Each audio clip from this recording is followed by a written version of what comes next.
کیا فائدہ حکومت میں آنے کا؟ اسٹیبلشمنٹ نے الیکشن کرائے، عمران خان بانی P T I Imran Khan نے نئے انتخابات کروانے کا مطالبہ کر دیا۔ اڈیالہ جیل راولپنڈی میں 190 ملین پاؤنڈ ریفرنس کی سماعت کے دوران بانی پی ٹی آئی نے صحافیوں سے غیر رسمی گفتگو کی۔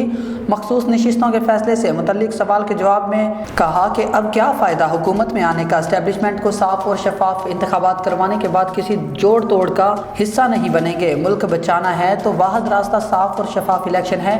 آئندہ سال کا بجٹ موجودہ بجٹ سے زیادہ سخت ہوگا۔ عوام پر ٹیکسوں کی بارش کی جا رہی ہے۔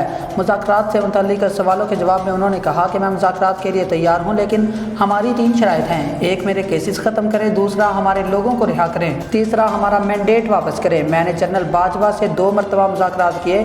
ہم نے اس وقت اسد عمر، پرویز خٹک اور شاہ محمود قریشی پر مشتمل 3 رکنی کمیٹی بنائی۔ اس وقت ہمیں بتایا گیا کہ بڑے صاحب انتخابات نہ کروانے کا فیصلہ کر چکے ہیں۔